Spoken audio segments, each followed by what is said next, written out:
And off we go. Okay. So today we're going to focus. I heard Elizabeth say she wants to focus on the ethical, but I didn't know that in advance, so we prepared something slightly different. Okay, credits to the chef. Promise you it wasn't me. I know where I'm talented and where I'm not. You're talented, good. I know that. You're great.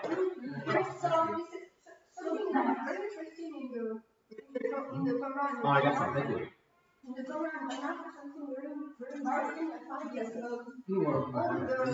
importance of smell of perfume. Yes. Perfumes in the Tanakh,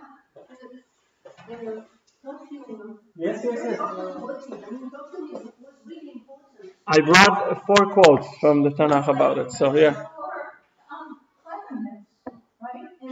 Yes, they used to actually have, after the meal, it was a custom. After the meal, they used to bring some sort of a box or so with fragrances, and the people would inhale some good smell, and that will be the ending of the meal. That would be the closing of the meal.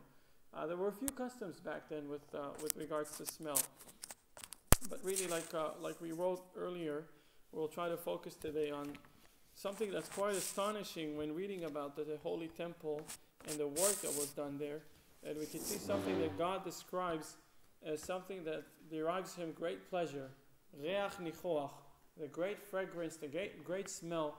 And our question today is we'll try to focus around that smell. What really does it mean? Reach nichoach, right? You say it in the... Right, exactly. Right. That's the one. You got it right. Reach nichoach, it means wonderful smell or great fragrance. That's the Hebrew term. And...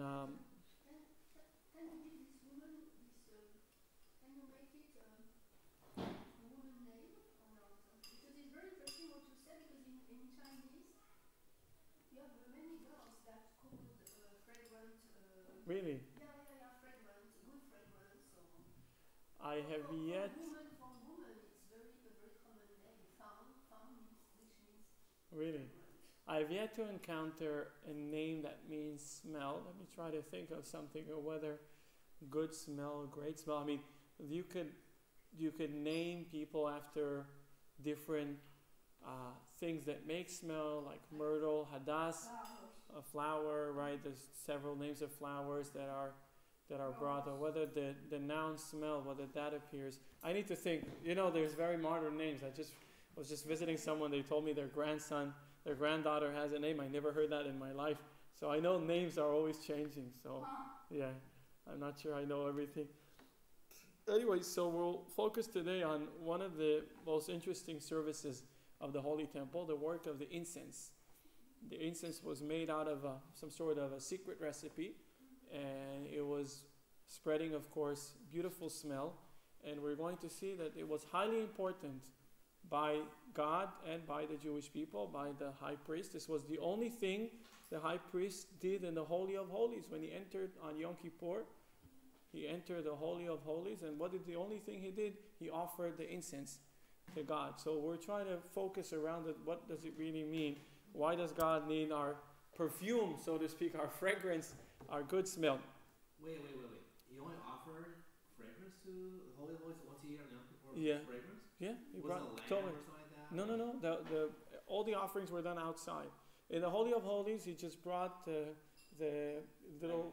Like incense and myrrh, they call that, or they call it frankincense, they call that? I don't know what's... Ktoret, in Hebrew, Ktoret, in English, incense. It was. Yeah, I brought that Maimonides. It says about good smell. Yeah. I feel pretty impressed. So really, the world is what? Yeah. Yeah, I think a couple of months ago in the Levitic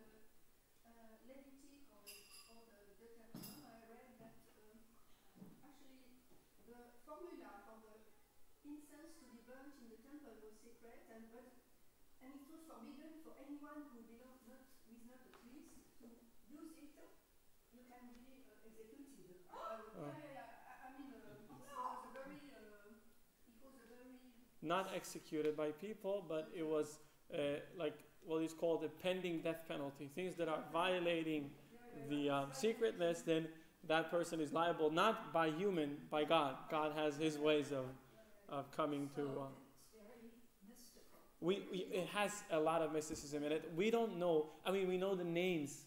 We say it every day in the prayer. We say that combination of plants and seeds that had formed that smell, but we don't know exactly the quantity of everything and how the formula of how it was done.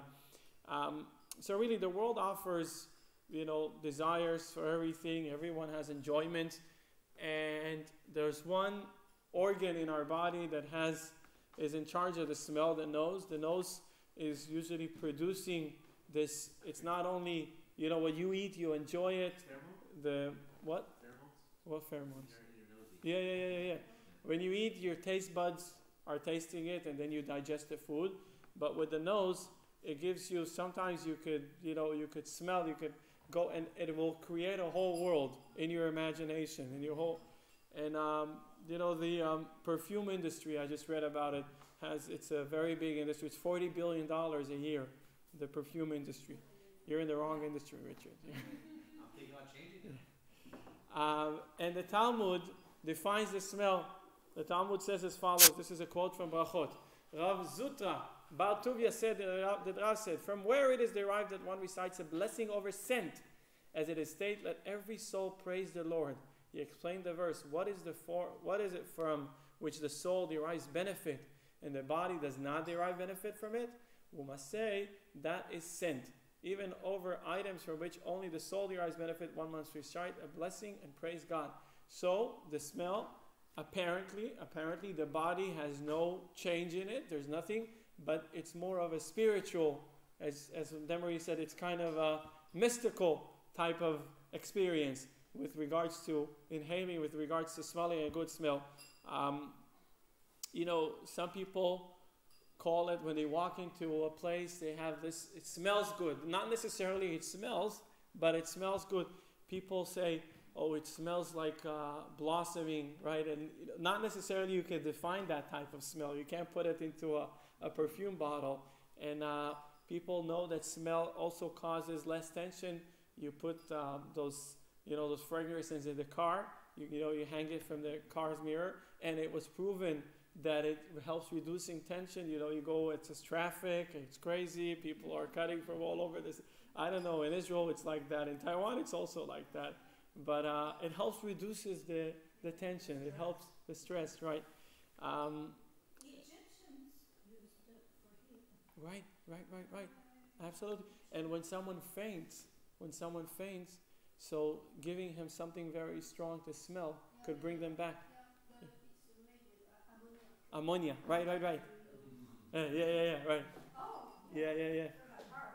But so it does affect the body. Yeah. It does affect the body, but it's not tangible. It's like it's some sort of an experience. Of course, the soul is in a body. You cannot touch the soul without having an effect on the body, but it's not tangible. It could also be used for the bad part. In Israel, when there's demonstrations and the police want to evacuate the demonstrations, they would sometimes sprinkle on them very bad smell called skunk. It's a skunk cannon, and unfortunately it takes a good few days and a few showers, or more than a few showers, to get rid of the smell. It's made with chemicals, and it sticks to the skin. So the scientific reasoning, of course, I'm not a scientist. Ruben is not back from Argentina yet. I think he's back this week.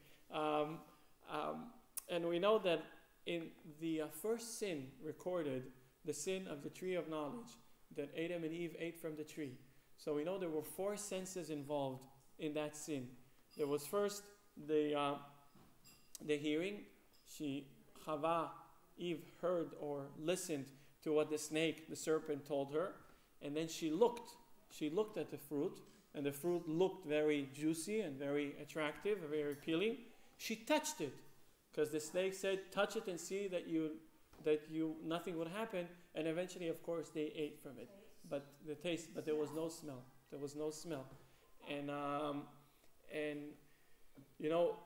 Based on that, that's what the Talmud says in Tractate. It is unbecoming for a Torah scholar to go out perfumed into the marketplace. Now, let me give you a little distinction. Perfumed, this is not deodorant, because the natural smell of a body, specifically in the summer times, and this is prior to air conditioning times, is not so good, not so great. So deodorant, yes. Perfume, not necessarily. You go with perfume? Sometimes? No? Well, we can talk about that later. Okay. Yes, later, yes. So this means though, perfume could mean like looking nice. You're right. You're right. Like if you notice, women always wear a wig. Yeah, right. Modesty. It's modesty.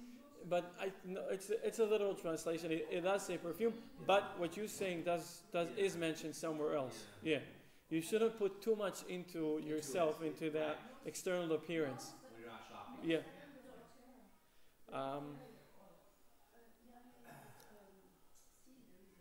Rami, you're very smart. No, I'm kidding. I'm not kidding. You have a certain intelligence. You're sweet. You're very sweet. You're smart and sweet. So if, like Elizabeth said, if we'll try to look at the fragrances in the Tanakh, in the Bible, we'll see several very direct mentioning. There's also a lot of different ways where it's mentioned, but I found several direct mentioning of the fragrances. We are going to read next month on Purim the scroll of Esther, and we'll see a quote from the scroll of Esther in which it says that the women had to be 6 months treated with perfumes and 6 months with other physical different treatments in order for them to qualify as the new queen. You know the story of Purim. The king was looking for a new queen, and they went and gathered all the beautiful women in all the 127 countries. Yes. Yeah. But you can't go like that to the king. You have to go through, all the women had to go through 12 months of treatment, out of which 6 months was just being indulged in perfume. I don't know how they could suffer it. I think too much perfume makes you a little, I don't know, I think it's a little over exaggerated. And also we find the Queen of Sheba, when she came to visit King Solomon, which was the mightiest and the smartest, the wisest king, and he was controlling the Jewish people. He built the temple, the son of King David, and all the nations around him. That's why his name was Shlomo, Solomon Shlomo. Shalom haya beyamav. That's what the Talmud says. He had peace in his days. There was an ultimate peace between all nations. He actually he had such an impact on everyone. He was such a peaceful and with tranquility and a great man that it actually affected all the people, not only the enemies of Israel that did not fight Israel, even the people themselves. It was a period in the history that is described not only in the Jewish theology as a peaceful time. So the Queen of Sheba, hearing about King Solomon coming to Jerusalem to visit him, gives him as a gift a very special fragrance that's brought from her country.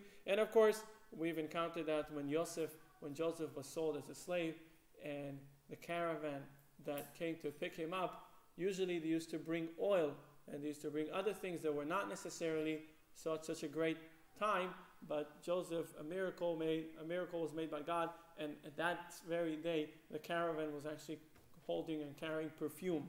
So they took Joseph. At least it wasn't such a great experience for him being sold as a slave by his own brothers, but at least he flew business class. He was going to prison, but at least he flew business class. There was great fragrance on the. Did you tell us the Queen of Sheba? Queen of Sheba, yeah. It was. Some people say that it has to do with Africa, Ethiopian. She was dark. She wasn't. I hear a lot of. Obviously, all these are not proven fact. But she did come from Africa, according to the way it's described. When you think about it, Israel is pretty close to Africa. Yeah, Israel is somewhere, right? Africa, yeah, correct. Here's a quote from Kings 1. And she gave the king 120 talents of gold and very many spices and precious stone. There never arrived such an abundance of spices. Here the verse refers to it as spices, but in Hebrew it's more perfume, as those which the Queen of Sheba gave to King Solomon. And in Esther, what I told you, and when each maiden's turn arrived to go to the king of Ahasuerus, after having been treated according to the practice prescribed for the women for 12 months, for so were the days of their ointment completed. 6 months with, myrrh oil, and 6 months with perfumes and with the ointment of the women. Myrrh So- was very expensive in those days. Myrrh is for infection. Is that made out of an animal? No, it's a stone, a resin. Oh, really? In those days, that was actually money. It was like currency. Or, Uh-huh. yeah, I think so. I wasn't there. So they tell about you know what snuffing is, right? Tobacco. That's I didn't know. Would you know that, sir? You should be. I've seen that once or Are you twice doing in that? my Are you doing in my that? short Are lifetime. you doing that? I'm not doing that. I tried once and I sneezed like hell. I sneezed like hell, and that was the end of it. I know old people do that all the time. Right? Very not healthy. Very not healthy. You inhale the tobacco directly into your system. Yeah. So anyway, one of the rich Hasidim bought for the Alter Rebbe a snuff box, a beautiful silver made, and the Alter Rebbe responded. Of course, he gave him gratitude for the gift, but he said, I wish not to receive that. And he said, to receive it, he said, there's one organ that has no desires and you want to ruin it. He said, all of our organs have desire. Our mouth always wants to eat something tasty, and we always want to look at something nice or hear a very interesting gossip, a very interesting story about someone we know. But there's one organ that doesn't have any desire. The nose is just idle. It doesn't really have any attraction. And you want, by force, you want to put desires on it that the nose would yearn for something. I'd rather not have it. And the question... Yeah, he did not take the gift. Yeah, it's recorded. It wasn't too long ago, 250 years ago. We have recorded the Alter Rebbe. Yeah, These guys are smart, He's huh? next to the Baal Shem Tov. he was the second after. There was the Alter Rebbe, the Maggid, the Baal Shem Tov, the Maggid, and the Alter Rebbe. Yeah, he was a disciple of his disciple. He referred to the Baal Shem Tov as grandfather, and to the Maggid as father, because he was a spiritual grandfather. And here comes the question. Maggid was buried in Israel, right? The Maggid was buried. No, they were all in Russia somewhere, in some places. Yeah, We don't talk about the Maggid much, do we? we don't. You know, there's not much talk about of it it. But we do talk sometimes. But Yeah, well, there's more recorded of the Baal Shem Tov and the Alter Rebbe. I agree. So here comes the question that occupies many of the interpreters of the Torah. How does all this we just spoke about, how does this have to do with the Holy Temple, the Holy of Holies, this incense, good smell, great fragrance? That's what God wants.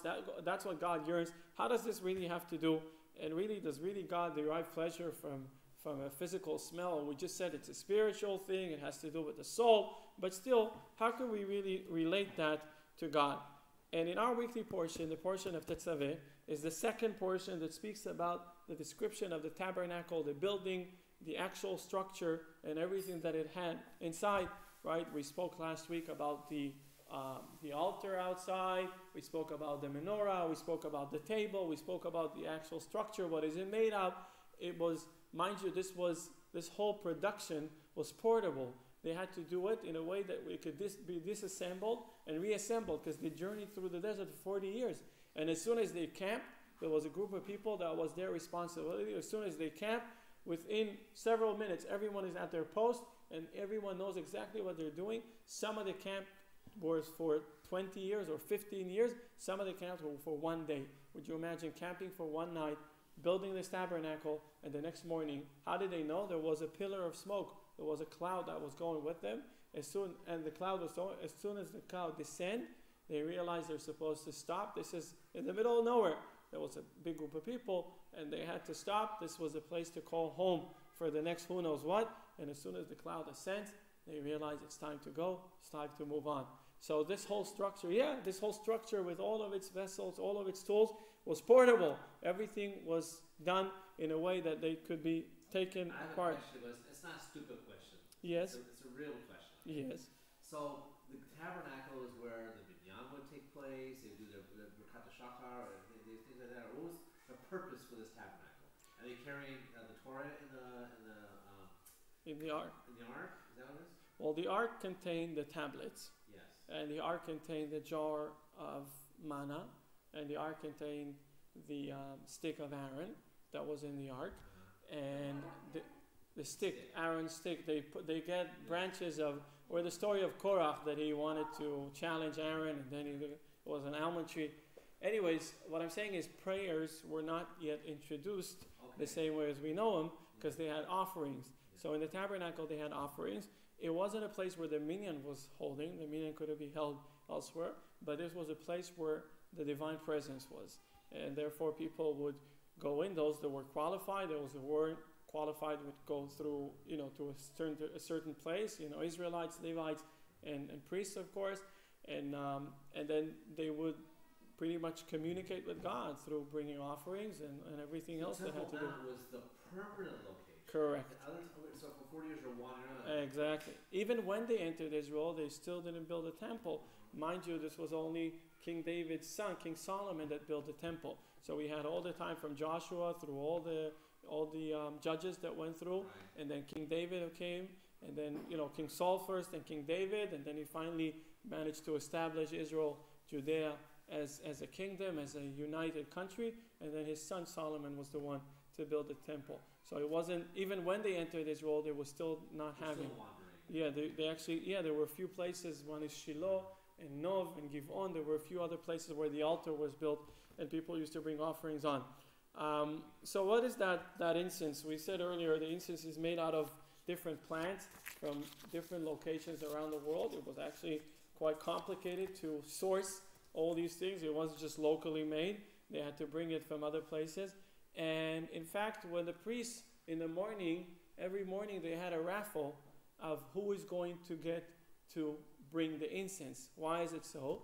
Because it said that whoever brings the incense, this is a virtue, this is something special, that person would have wealth. And it says that no Kohen did it twice. It was only once for each Kohen, for each priest. So of course it was, how they used to do raffle in the temple? They used to have put all the priests in a circle. It's interesting how they did the raffle. And then they used to pick a random number, 271, right, for instance. So not that large, maybe 52, for instance. And then everyone would poke fingers, right, 1, 2, or 3, I think, maybe 4. Yeah, 1 to 4. And then they used to start counting the fingers, 1, 2, 3, 4. And the neighbor only has 2, 1, 2. And then the next one would have 1.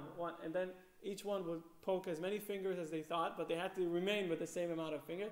And then the one that the random number that was brought ended up with one of his fingers is the one to be entitled to have that service, the service of the incense. And we find this is the description in our weekly portion here. This is the altar of incense. This is brought in our weekly portion. It was a much smaller altar. It wasn't, no animals were put on it. Nothing but the incense. As you could see, this is a relatively accurate drawing. That's the size of the altar. It was a very small. Yeah, they burned the incense. Yeah, that's what made the frame. Exactly. Yes. So this is the altar of the incense. And here's what our weekly portion says. You shall make an altar for bringing incense up in smoke. You shall make it out of acacia wood. And you shall place it in front of the dividing curtain, which is upon the ark of testimony, in front of the ark cover, which is upon the testimony, where I will arrange to meet with you. Aaron shall make incense of spices, go up in smoke upon it. Every morning when he sets the lamp in order, he shall make it go up in smoke. So Aaron, the priest, is in charge of bringing that incense. And we have the special altar that's built just for that, the golden altar. The altar outside was not made out of gold, it was made out of copper, but this one is made out of gold, and it's put in the holy. And soon we'll see the location of that altar is actually very interesting. We know that the location of the altar was between this. There were 3 objects in the holy, in the part of the holy that is only allowed entry by the high priest or the priests that were in charge that day. And basically there was the table that had the special bread. Remember we spoke about that special bread. No, it wasn't manna. It was what's it called? I forgot the name in English. They have a name for it in English. I don't know. It's a Latin name for it. No, was it? No, it was no. There's a name for it. I forgot. Anyway, there's a term. And then menorah, of course, which was lit by and then that altar that has to do with the incense. So here's what the offering is. Yeah? Is the tabernacle and the ark the same thing? No, the tabernacle is like a temple. A building. A building, yeah. And in the tabernacle, there was just one room that was divided in a partition the bigger side of the room was called the Holy, and after the partition, it was called the Holy of Holies. Now, that was in the tabernacle, and around it there was a perimeter wall, or perimeter, some sort of a wall that was also removable. And then, but mostly what we refer to is the Holy Temple, because in the Holy Temple, that room I described was surrounded with a big yard that had different rooms and different settings, and there were stairways, and there was the big yard where the altar was put. So all these details appear elaborately in the Holy Temple. Yeah, the tabernacle was taken apart completely. I mean, the table had sticks to hold it, and the altar and the menorah as well. But everything, the perimeter wall and all the what's it called? Like the covers of the tabernacle, they were all falling apart. They were all disassembled and folded, and they carried it with them. But they always built it when they parked. This was the first. I think they carried it on themselves. Yeah. Okay, so on Sukkot, we know in the Torah tells us how to build a sukkah. Okay, I know it tells you how to build a sukkah, not me. So what about was there something in the Torah that tells them who told them how to do it? Moses was good. This is what the weekly portion of last week and this week. Oh, I missed last week. It's you could still read it. It's okay. Even if you missed it, you could still. It appears in the Chumash, in the Torah. You can open it and read it. A lot of details. Everything. What is it made of? How it's made of, and different details that were put together, and you would finally find that it was a great architecture work. So Hashem told Moses exactly to him, all the details. Just sound smarty pants, and he wrote it down. And he had it all there. Isn't that cool? Amazing stuff. Yeah.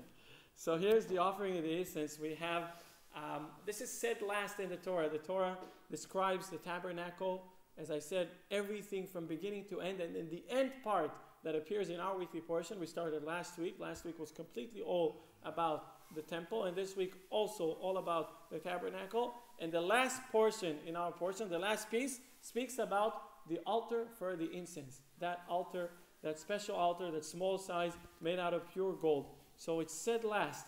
Now we know, like a good meal, you serve something last, something sweet, you come out with that flavor. You have that flavor stays with you. So we find that by the Torah telling it to us last in the queue of describing the temple and its work, the tabernacle and its work, we can find a special importance to it. And here's what the Ramban says. Why wasn't the incense altar detailed alongside the menorah and the table in the previous portion? The previous portion, it all seemed to go by the order of things. So we said there was a big room, the big room was described, the partition was described, what was on this side, what was there, what was here, and everything. And for some reason, that altar did not appear when it was supposed to appear. And that's what Solomon says, the portion of the incense is the last one to be described, as this is the most favorable of all. As Proverbs says, this is King Solomon said, oil and incense gladden the heart, and the sweetness of a friend is better than one's own counsel. I like that quote. Because what's relevant to what we were saying is the first part of the verse. Oil and incense gladden the heart. But I like the other part of the verse as well. And the sweetness of a friend is better than one's own counsel. How important it is to have a good friend. And it's sweet. To help you. Yes, to help you through. Very interesting parallel with Chinese language, because when you have a guest coming, you say your perfume visit me the family. Thank you for your perfume, for your fragrant visit. Thank you for your fragrant visit. Yeah, and also the fragrance of the books. Shu, it means book, but it means literature also. And it's a common name for girls, even boys are named fragrant book, fragrant literature. Oh, really? As if books and literature were something you smell. something, but it actually how it means here, of course it's a symbol of something which is very pure and very very beautiful. Very interesting. I didn't know that expression appears. It's so common in Chinese. It means a very polite thing. Yeah. For a fragrant visit, as if your visit was something Yeah. Fang, it means it's like the square and you have a grass on top of it.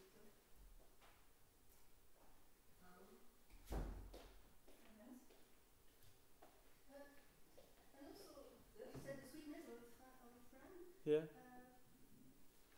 The first sentence of the Confucius Analects isn't it a joy to have a friend arriving from afar? Oh. That is the first sentence. Oh, you know Confucianism. You studied it, right? Yeah, the very first sentence.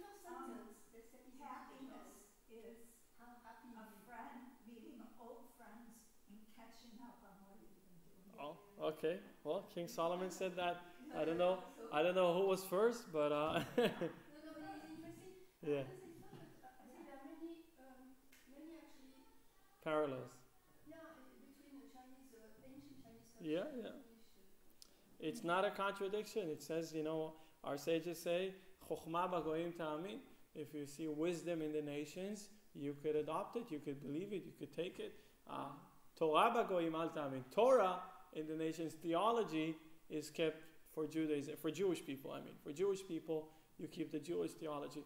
But learning insights and learning bright ideas and good ideas from other, and that goes into the argument of whether Confucianism is a religion or not. I know we spoke about it briefly previously, and I know that you claim it's not, and I agree, but some people, at least after the death of Confucius, he didn't plan on to be religion, but there's Confucius shrines and there are other things that might entitle it as a religion. So I don't know the answer. It's not like I know the argument, I just don't know the answer, because there's ways to look at it from different directions. Anyway, It's just, the word. What's religion? yeah, right. You have to define religion first in order to answer that question. I agree. So we find the sweet ending. We find that the Torah depicts and speak about incense in the very end.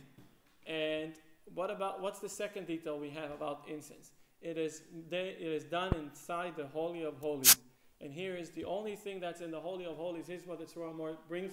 And you can tell it, since that sweetness you can say, since the incense was performed on Yom Kippur in the Holy of Holies, and Aaron shall make atonement upon its horns once a year with the blood of the sin offering of the atonement. Once a year he shall effect atonement upon it for your generations. It is Holy of Holies. It is a Holy of Holies to the Lord. That fragrance of incense that was brought in a special pan, and that was brought in the Holy of Holies. So that means how special it is. Another thing that we find only in incense is the fact that it stops disease. We know in the story of Korach that happens in Numbers. We read about it. Korach was a person of challenge. He wanted to challenge Moses. He says, how could it be that you happen to be the leader of Israel, your brother happens to be the high priest, your nephew happens to be in charge of the temple, and your other nephew has to do with something else running? And he said, what's going on? Now he was also a cousin of Moshe. He wanted it for himself. But he came to challenge, and Moses said, I didn't do anything on my own will. It was God who commanded me. And Korah says, I don't believe it. You just made up all these stories. And Moses says, fair enough. If you want us to make a test, you want to be high priest, then let us all bring an offering to God and see what happens. And of course, we know what happened. God doesn't like Korach's offering, and the earth opens its mouth and swallows Korach and all of his people. And then a disease starts spreading in Israel over this story, because people believed him, people followed him, and a disease. And how did that disease stop? Through incense. Here's what Moses said to Aaron. Take the censer and put fire from the altar top into it and put incense. Then take it quickly to the congregation and atone for them, for wrath had gone forth from the Lord and the plague has begun. Aaron took it, just as Moses had said, and he ran into the midst of the assembly, and behold, the plague had begun among the people. He placed the incense on it and atoned for the people. He stood between the dead and the living, and the plague ceased. So everyone saw that the incense was a vehicle, was something that was used, and it was used correctly. They also brought incense. Those 250 people of Korach, they brought incense. What happened to them? They died. But the same incense was brought. It actually brought life, because it has to do of course, as we said, it's mystical. It has to do with the soul. It has to do with the intention of God. So we find another element of the offering of incense. And the last thing is the virtue of reciting it. We know that we describe what happened in the Holy Temple. What about today, 2019? We are here in exile. We don't have a Holy Temple. But you should know, the Zohar says that in fact you could recite it every day, the portion of incense. If people would know how precious is the work of incense in the eyes of the Almighty, they would take each word of that portion and make it into a golden crown on their heads. Whoever studies the portion of incense should recite it with great concentration, and that would benefit him greatly. So the Zohar says, and in fact we say it every day in the prayer. Richard knows how to read some of it, right? When you read the Torah, you read of the offerings. We say it every day in the prayer. We describe the story of the incense. We don't necessarily understand everything we say. Like we said, some of these words are not common. They're not even in Hebrew. The names of the plants that were a combination of incense.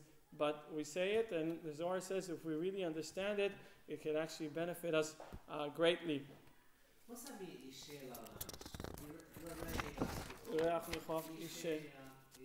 Ishe, it means a fire. It means that's put on the fire. For God, exactly, right. And like we said, the question still remains, what is the benefit God has from things? We studied about all these beautiful things, those beautiful virtues of the incense, but what does God benefit from that? Why does God want us to bring it? So before we enter that, we have another quote about smell, and we know there was someone in the history, there is going to be someone in the history that will have a very special sense of smell. That will be Mashiach. And that's what the Talmud says in Tractate Sanhedrin. The Mashiach, the Messiah, was blessed with 6 virtues. It is written, and the Spirit of the Lord shall rest upon him, the Spirit of wisdom and understanding, the Spirit of counsel and might, the Spirit of knowledge and of the fear of God. That's a quote from Yeshaya. And it is written, in his delight, v'haricho, that's the word in Hebrew, shall be fear of Lord.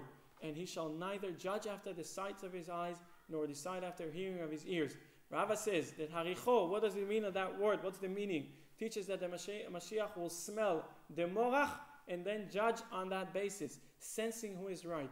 As it is written, and he shall neither judge after the sight of lemare of his eyes, nor decide after the hearing of his ears, and with righteousness shall he judge the poor and decide equity for the meek of the earth. What happens is Mashiach would have a very special sense of smell. He would be able to smell who is right and who is wrong. Would you imagine? Now the sages knew of that, and they actually put that through test. This was 70 years after the destruction of the Second Temple. The Roman Empire had basically kicked the butt of the Jews, and the Jews wanted to rebel, and there was an individual in the name of Bar Kokhba. You probably heard about him. Bar Kokhba. Wait, slowly. Yes. Korach rebellion. Bar Kokhba. Bar Kokhba. Bar Kokhba. And Rabbi Akiva was persuaded that Bar Kokhba is the Mashiach. He is the Mashiach. He is going to fight for us, and he will win, and he will bring back the reign of Judea to Israel, and he will bring back the temple. And he backed him up, and he supported him with what he could. The sages were not as definite as Rabbi Akiva, and they said, we're not sure he's the Mashiach. And they said, why don't we try? So knowing what it says in the Talmud, they took someone who wasn't a great guy, and they put him in beautiful clothing and a white beard, and they brought him in front of Bar Kokhba, and they asked him questions about this guy. And Bar Kokhba was wrong. He was wrong. And the sages realized Bar Kokhba is not the Mashiach. He wasn't the Messiah. Rabbi Akiva thought he was the Mashiach, and unfortunately he died. He died in the war. Okay, this brings me to ask you a very, very important question. Yes. For everybody, Rabbi Akiva was not only killed by the Romans, but like tortured. Yeah. They peeled his skin off. Yes. The 10 murders. They just really would torture. And of course, now he's buried right by the canal. Correct. But the reason they did it because of this. No, it was a different thing. The king held 10 very special sages as hostages, and we read it in Yom Kippur, and he had some sort of accounting deal, because he said that the brothers had sold Joseph, but we know that if you sell someone and you kidnap someone and you sell them, if somebody kidnaps someone and sells them, they're entitled for a death penalty. Now, since the brothers did not die, I will kill you instead. That's how he told the Who said sages. this? It was, what's the name of the Not king? Jews said that, right? Yeah, king. I forgot the name of the king. We read it from, Titus? one of these bastards. Yeah. Wait, so he's not Jewish. How would he know? Yeah, he read the Torah. The Torah was, he's a smart guy. he was googling it. The Torah was available back then. It was actually more interesting to a lot of people than it is today. So Rabbi Ishmael was the high priest, and he had elevated his soul to God, asking him whether or not there's a decree from God. And they told him, yes, there's a decree that these 10 people would die. And in fact, they died. And we read about it. It's a very horrible description of what was done with them. We read about it on Yom Kippur. Actually, one of the prayers that's recited has to do with it. So the sages, based on that, made a test to Bar Kochva. He failed the test. They realized he wasn't Mashiach. He didn't have that special scent of smell. And again, we find it. What is it, that scent of smell? Why would Mashiach just say, God had revealed himself to me and told me who's right and who's wrong? Why he would smell it? You could still use that expression. Somebody walks into a deal and he says, I could smell something is wrong. You use that term. You say, it doesn't smell right, right? What does it mean, does it smell right? Something is, I can't really point at what, but soon we'll see Mashiach had more than that with that regard. So, we spoke about it previously. We told the story about Franz Joseph in Vienna, and they built the opera house. The story is that, he was about 150 years ago. He was the Austro-Hungarian king, and of course, he ruled for nearly 70 years. He was undaunted, and after all these years of being a king, he felt like he wanted to build a very special thing in order to perpetuate him and his family, and they wanted to build an opera house. So he found the best architects in Europe those days, and he allocated an amount of money that was unlimited, infinite amount of money in order to build that opera house, and he gave them a free hand to use whatever resources they had. And the whole Europe was about it. Everyone were talking about it. Everyone were waiting for it. And eventually they built that building, that opera house. And the head architect, was anticipating to the visit of Franz Joseph. And eventually when Franz Joseph came, so his chariot stopped by the building, and he stepped out and he starts screaming, "You idiots, you fool, you ignorance, what's wrong with you? You have no idea what culture is like. You don't know what real culture is like. You don't know what you're doing. You should demolish this building and build a new one," without even going inside. What was wrong? And he said, well, the architect came and said, Your Highness, what went wrong? And he said, an opera building or any building of that has to be higher than the ground.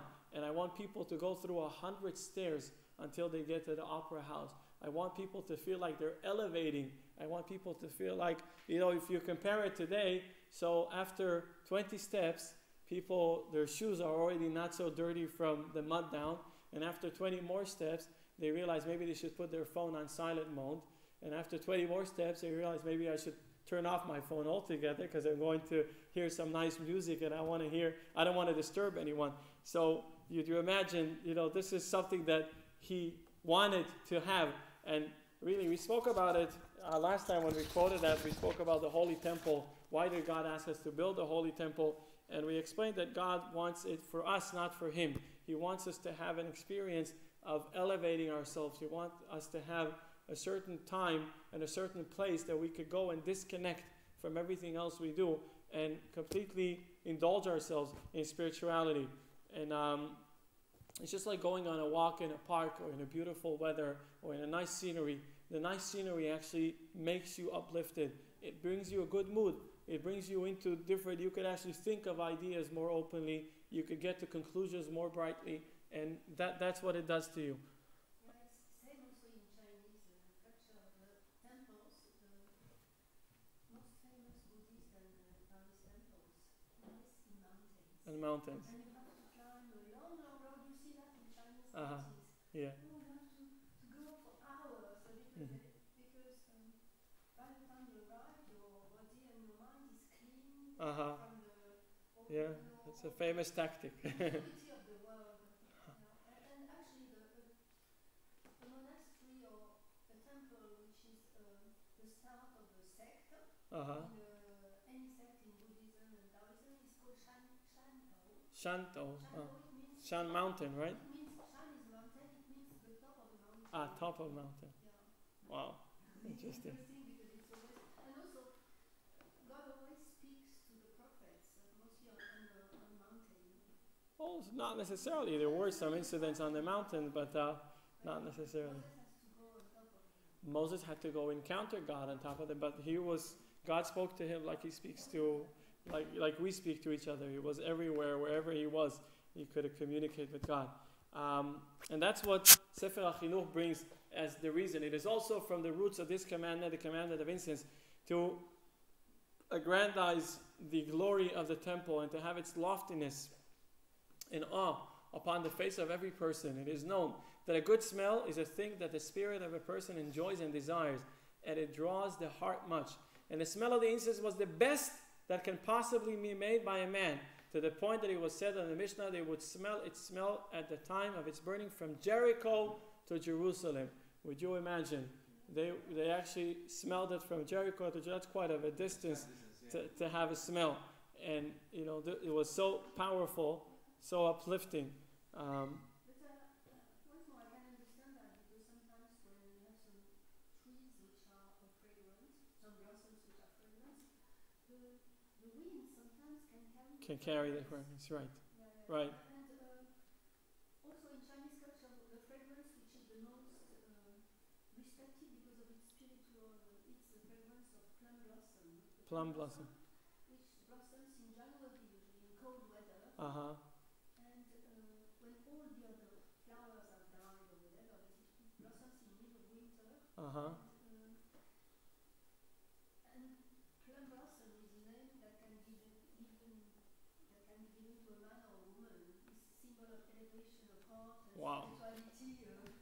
Very nice. Very nice. Plum blossom, that's now. And here's what Rambam said, Maimonides, that's what Demery was quoting earlier. Rambam said, in Guide of Perplexed. They were therefore commanded to burn incense there twice every day in the temple, in the morning and in the evening, in order to give the place and the garments of those who officiated there a pleasant odor. There is a well-known saying of our sages in Jericho, they could smell the incense, like we said, burnt at the temple. This provision likewise tended to support the dignity of the temple. If there had not been a good smell, let alone if there had been a stench, it would have produced in the minds of the people the reverse of respect.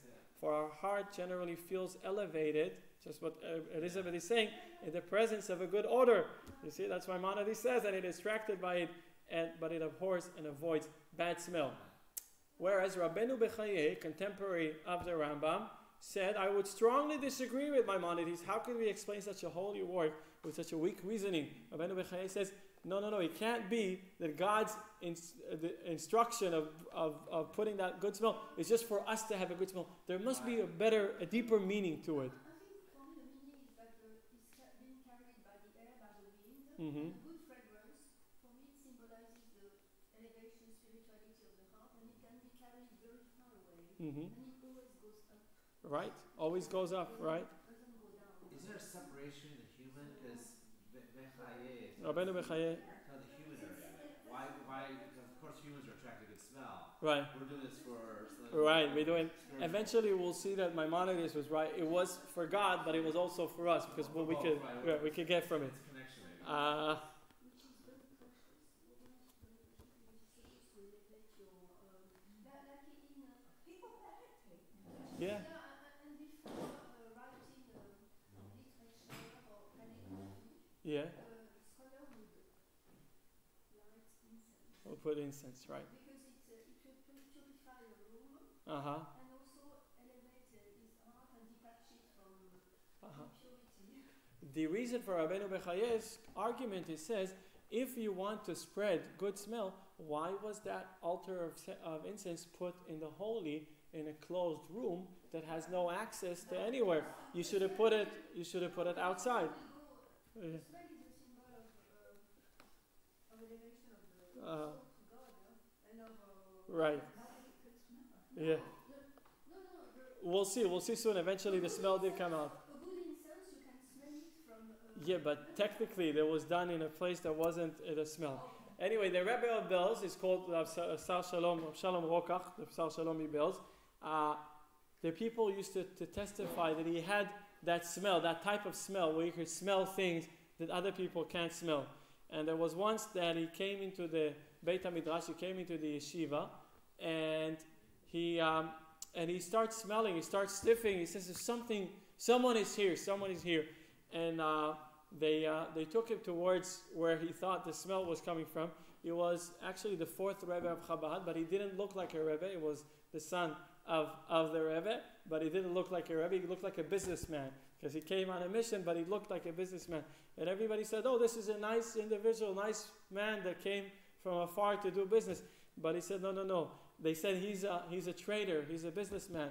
And the Rebbe of Bel said, "Yeah, his business is the Torah. He deals with Torah. That's his business. I could smell that." In fact, he could have smelled it. When we say about someone who has a sense of smell, we could see, what do we mean? We mean someone who could see beyond what other people see. Someone who could get a few steps ahead. Where is it going? Or what's the source of it? Everything apparently looks all kosher. But someone who has the smell could say something is wrong. Not necessarily pointing at what, but knowing beyond, a little beyond what the apparent is. And, one time they went into the Menachem Mendel Vitebsk. You said about the Maggid, Richard. He was a student, a disciple of the Maggid, a contemporary of the Alter Rebbe, and he went to Israel. He wanted to go to Israel all his life. He was in Tiberias, in Tveria.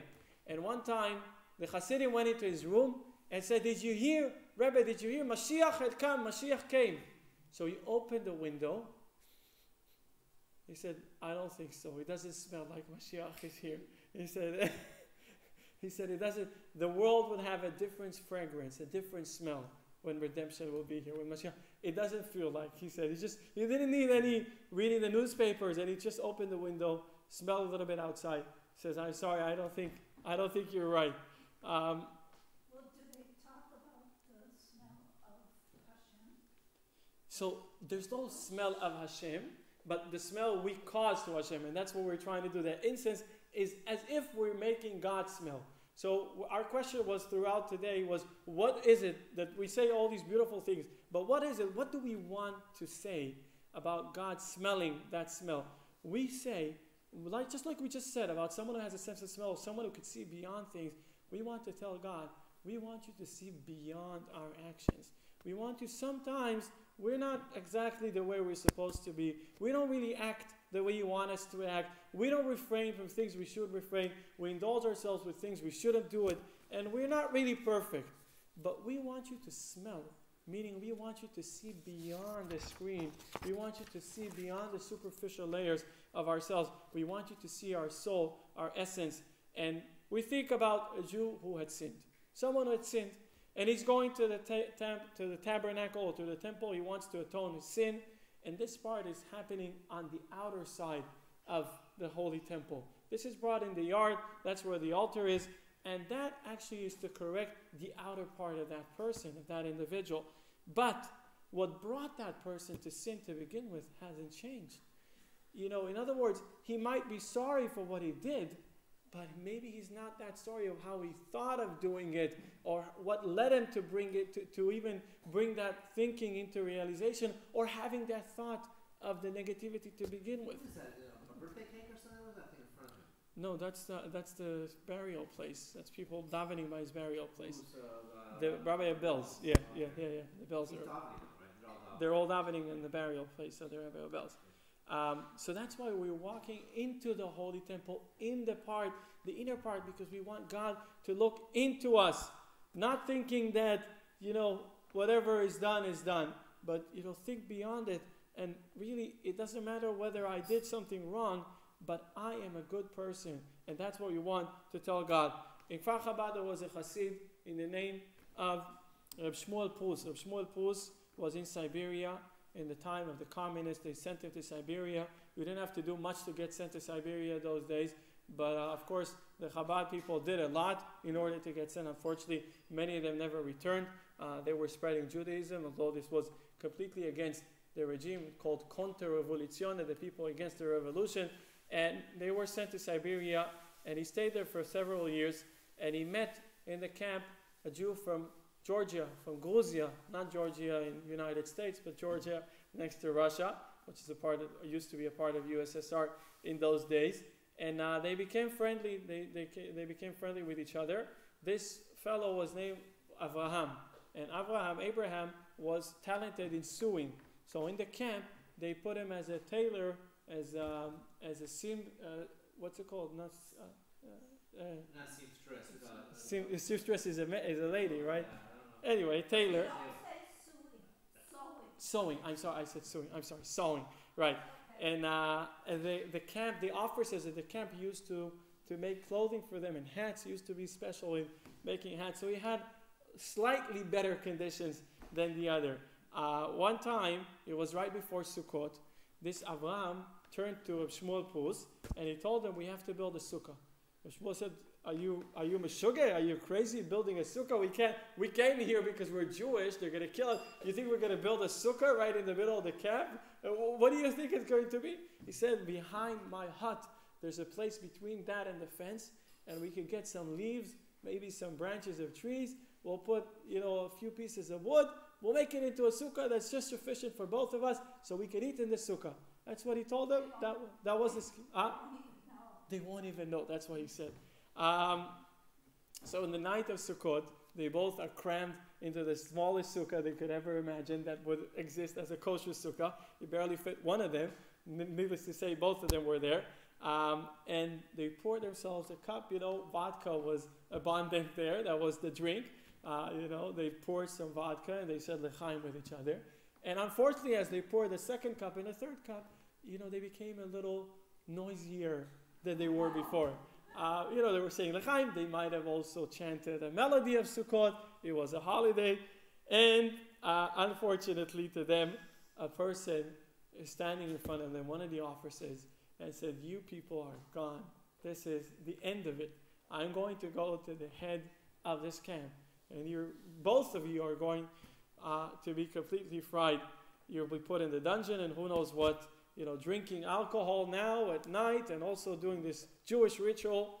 So this Reb Shmuel Puz, this guy, the picture on this, he said he was already after a few more cups of vodka. It turns out even while the guy was talking, and he hugged him. And he said, comrade, my friend, he says, come drink with us. What is wrong with you? You're here in the cold night all alone. Come drink with us. It's our holiday. Come drink. Completely, this is the most disrespectful thing you could ever do to an officer in the camp. And he hugged him and says, come drink with us. And he poured them a cup. Well, a Russian fellow, it's irresistible. A cup of vodka in a cold night. Of course he took the cup. Of course he drank the cup. And he gave him another cup. And he starts crying. And the officer is telling them that he's Jewish too. He's Jewish.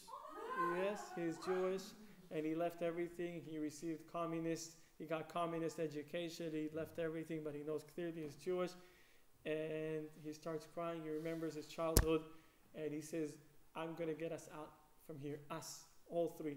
And he actually managed to get both of them, and he ran with them, escaping from that camp, and they all survived. And the message of the story is there's no Jew that doesn't believe. It's just you need a little bit of vodka to get that Jewishness outside. So this person was Jewish to begin with.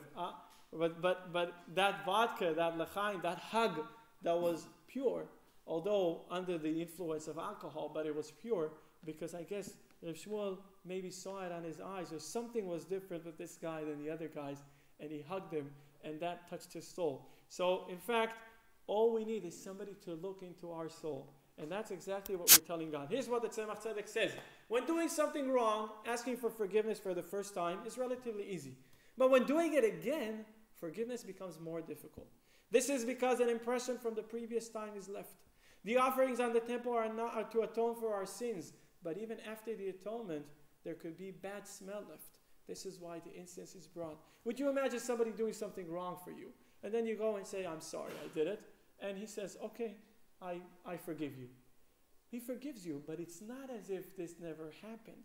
Because if I would go and do the exact same thing to the exact same person, it would be very difficult to ask for their forgiveness. And you would imagine, even if the second time would still work, the third and fourth time are no dice completely. Why is it so? If you say that you forgive me, then it is as if nothing had happened. But it's not that. There's always something that's left. So they go bring offerings in the temple, but there's something left. That's the incense. We say, God, our smell us, see our inner sense. And that's the reason the Rebbe explains why Mashiach would have a sense of smell. The special quality of Mashiach that he could judge not only by sights or sounds, but he would also know the reasons of what led the other person to the negative situation they are in. And as our sages say, do not judge your fellow until you have stood in his place. Indeed, the other person is essentially good. And even when it appears not so, all of their negativities are merely superficial. So we ask God, why is it so special about this incense, we say? Because we are telling God, smell us, look deeper, look who we are. Okay, we do some bad things, and sometimes we do it over and over again. You give us our soul every morning, and we promise you today, I'll be the best I could, and I go to sleep at night, and I realize, no, I wasn't the best I could, and I might have done more mistakes than I thought, or maybe doing the same mistakes over and over. It's very hard to communicate to God with that. So God says, bring the altar of the incense. What is this incense? Is that smell, that beautiful smell, that fragrance Elizabeth was referring, that elevation, that soul that reveals itself, that comes through the incense. That is why incense is so special. That is why it's so important. That is why it's secretive. That incense of the Holy Temple, we don't know how to make it. It is as if we know the formula and everything will dissolve. We'll just completely, we'll do whatever we wanted. People could have exploited it, right? So it's secretive. But that was in the Holy Temple. What do we have today? When we say to God, look into who we really are. And don't judge us by our actions. Judge us by who we are. And that's how we get forgiveness from God. Because he could see clearly what brought us to where we are. That's what Mashiach would have. He could see the reasons that a human being would have that, possess those qualities. For now, it's only with God. And that also helps us to forgive when we are encountering a situation where we need to forgive. When we say, I see it with my kids. Of course, my kids love me and I love them.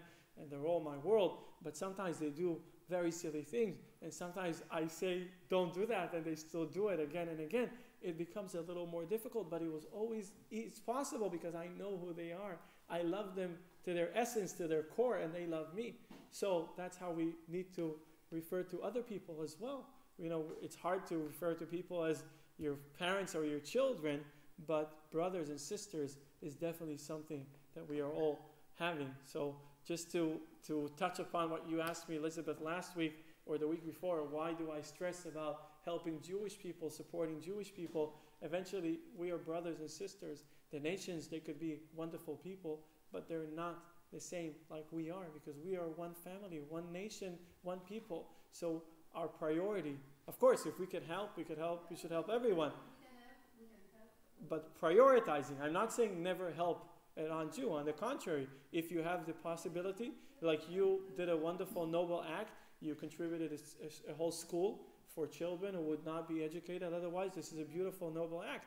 I just say priority to our brothers and sisters. There's something in Chinese, they call it jiao, like organize yourself, purify and strengthen yourself. Then others will just be drawn to you. Wow, that's beautiful. And that's the philosophy they had in controlling the world. Oh, really? Yeah, and they really believe this. Strengthen the ritual, especially. So it's kind of a magical thing. Strengthen this ritual, live by the hierarchies, and keep order, and all will come. Jiao.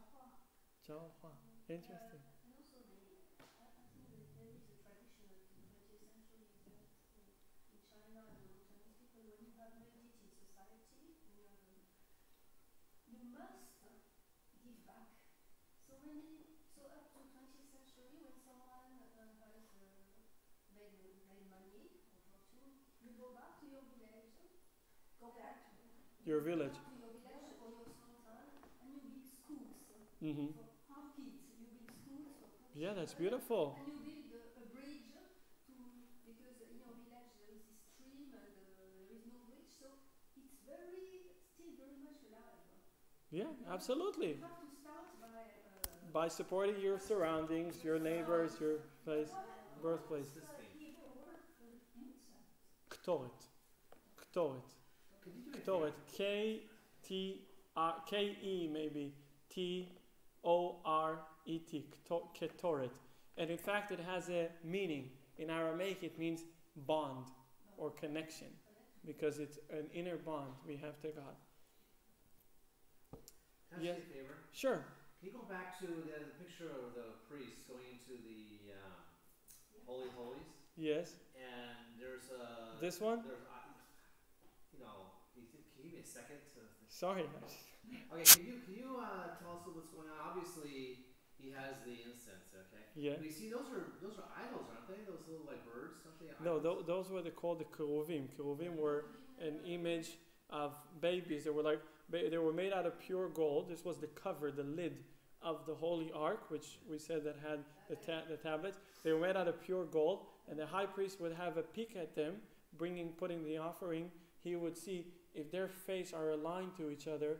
That means God is pleased with the Jewish people. If their face, again, it's made out of pure gold. It doesn't have a mechanism that moves. But if their face are away from each other, that means negativity arouses, and that means need more But prayer. he's the only one there. Should he have Shmuley outside? Come here, Shmuley. No, he actually had a rope. He had a rope tied to his leg. In case Because he got if he killed, does he'd something pull out. wrong, this is a very dangerous job because of the amount of holiness that were there. If he had the wrong thought or the wrong act or the wrong speech, within the very short while he was there, he wouldn't make it alive. He wouldn't survive. So they actually tied a rope. Nobody could have gone in also. They actually tied a rope to his leg. If he wouldn't come out, they would actually pull. It never happened, by the way. It never happened that a priest died in the Holy of What Holies. was this picture been taken when the Holy Holies was fixed on Temple Mount, or would this be when they were in the No, most of the drawings we have that are trying to see the temple, it was after the building of the temple in Jerusalem. Right, The so temple my Mount. point is, don't you usually have a shofar first, and the shofar serves, and then you go in the Holy Holies? The Shachrit service is based on the offerings that were brought. That was in order to, since we don't have these offerings, we have Shachrit service. That's why we have it. Oh, I see. It's Yeah. a piece